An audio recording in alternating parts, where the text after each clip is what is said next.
Okay, magandang gabi sa ating lahat. Welcome to our YouTube channel. This is Pastor of Berean Church. It's our Bible study time. Sa mga na friend and churchmate ko, sa lahat ng nakikinig, please subscribe and share our channel para makarating sa maraming ang salita ng Diyos. At para na rin tayong nag-mission sa gabi. Ang ating topic ngayong sa oras na ito ay ang pagiging anak ng Diyos. Nung nakaraang kahapon, the other day is pagkilala sa Diyos, tapos ang pananampalataya tungkol sa kasalanan. So tayo patawad na sa kasalanan, tayo mga anak ng Diyos. Paano tayo maging anak ng Diyos?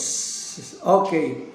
Ang sabi sa Efeso chapter 1 verse 5, tayo kanyang itinalaga upang maging mga anak niya sa pamamagitan ng Jesucristo. Yan ang kanyang layunin at kalooban. Kaya nga sabi niya sa chapter 1 ng John verse 12, ngunit ang lahat ng tumanggap at nanalig sa kanya ay pinagkalooban niya ng karapatang maging mga anak ng Diyos. So ang pagiging anak ng Diyos ay ipinagkaloob niya sa mga tumanggap at nanalig sa kanya. Ito ang layunin at kalooban ng Diyos sa tao. Paano pa natin tanggapin ang Diyos o ano ang ating tatanggapin? So pag tinanggap natin ang Diyos, ang ating tatanggapin ay ang kanyang mga salita, ang kanyang sinabi ayon sa kanyang ebanghelyo, at yun din ang dapat nating paniwalaan at sundin. So ang pakikinig ng salita ng Diyos ay kailangan upang magkaroon tayo ng pananampalataya, at kapag nanampalataya ka na, ikaw ay pagkalooban niya ng karapatang maging anak ng Diyos. At kung ikaw ay anak ng Diyos, paano ka dapat mamuhay bilang anak ng Diyos? Ang sabi sa unang Juan chapter 3 verse 1, sabi niya, isipin ninyo, verse 1, isipin ninyo kung gaano kalaki ang pag-ibig sa atin ng Diyos, ng ating Ama. Tinawag niya tayo mga anak ng Diyos. At yan ang totoo. Ito ang dahilan kung bakit hindi tayo nakikilala ng mga taga-sanlibutan. Hindi nila nakikilala kasi ang Diyos. So ang anak ng Diyos ay hindi nakikilala ng sanlibutan dahil ang tunay na anak ng Diyos ay sumusunod sa kanyang katuwiran, kalooban, at ayon sa kanyang mga salita. Ang mga makasanlibutan ay gumagawa ayon sa pansariling kagustuhan nila at hindi ayon sa salita at katuwiran ng Diyos. So ang mga makasanlibutang bagay ay kanilang nagagawa dahil hindi nila ganap na nakilala ang Diyos at wala silang alam sa salita ng Diyos. Kung gayon, ang mga nagsasabing sila'y mga anak ng Diyos, subalit hindi nakikitaan ng kabutihan ng Diyos, ay hindi tunay na anak ng Diyos. So ang sinasabi ni Juan ay hindi pa nahahayag ang ating likas sa kalagayan, kasi kung ikaw anak ng Diyos, ano ngayon ang kalagayan mo? So hindi pa nahahayag. Subalit, kapag naparito muli si Kristo sa araw ng paghuhukom, ay doon mahahayag ang ating pagiging kalagayan na tulad sa likas na kalagayan ni Kristo. Kaya nga, makita natin na ang kanyang kalikasan ay likas na kalagayan ay sa pamamagitan ng kanyang mga salita na ating tinanggap at pinaniwalaan. Kaya nga sabi niya sa unang Juan chapter 3 verse 3, kaya't ang sino mang may pag-asa sa kanyang may pag-asa sa Kanya ay magpakalinis tulad ni Kristo, siya'y malinis. So, kung ikaw ay anak ng Diyos, dapat makapamuhay tayo ng magpakalinis tayo sa harapan ng Diyos at sa mga spiritual na kalagayan. So, paano ba maging malinis at madumi spiritually ang mga anak ng Diyos? Alamin natin, paano ito naging marumi tayo? Ang sabi sa Matthew chapter 15, verse 11, hindi ang pumapasok sa bibig ng tao, kundi ang lumabas at ang nakapagpaparumi sa kanya sa mata ng Diyos. Hindi ba ninyo nalalaman na ang anumang pumasok sa bibig ay tumutuloy sa tiyan at idinudumi? Ngunit ang lumalabas sa bibig ay nanggagaling sa puso at ito ang nagpaparumi sa tao. Halimbawa, anong maruruming salita? Ang pagmumura, marumiyan, nagpaparumiyan sa tao.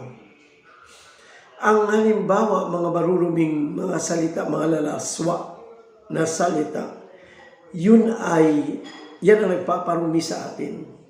Kaya nga, malalaman mo kung ang isang tao ay tunay na sumusunod sa aral ng Diyos, nakakahiya na ikaw sabihin Kristiyano, anak ka ng Diyos, tapos ang bibig mo ay marumi. Kaya, sapagkat sa puso kasi nanggagaling ang masamang isipan, sabi niya sa verse 19, pagpatay, pangangalunya, pakikiapid, pagnanakaw, pagsaksi sa kasinungalingan at paninirang puri, ang mga ito ay nagpaparumi sa tao. Ngunit ang kumakain ng di muna naghugas ng kamay sa paraang naayon sa minanang turo ay hindi nakapagparumi sa tao. Kaya, ang nakapagparumi sa tao ay ang lumalabas sa kanyang bibig. Kagaya ng mga pagmumura na sinabi ko nga kanina at walang kabuluhang mga salita. Kaya bilang tunay na anak ng Diyos, hindi dapat mabanggit ang mga salitang walang kabuluhan. Magpakalinis tayo sa pamamagitan ng mga salitang kalugod-lugod sa Diyos at kapakikapakinabang sa mga nakikinig. Linisin natin at siyasatin din natin ang laman ng ating puso't isipan, sapagkat anuman ang laman ng ating puso at isip ay siyang lumalabas sa ating bibig. Kaya nga malalaman natin sino ang mga anak ng Diyos. Ang sabi sa unang Juan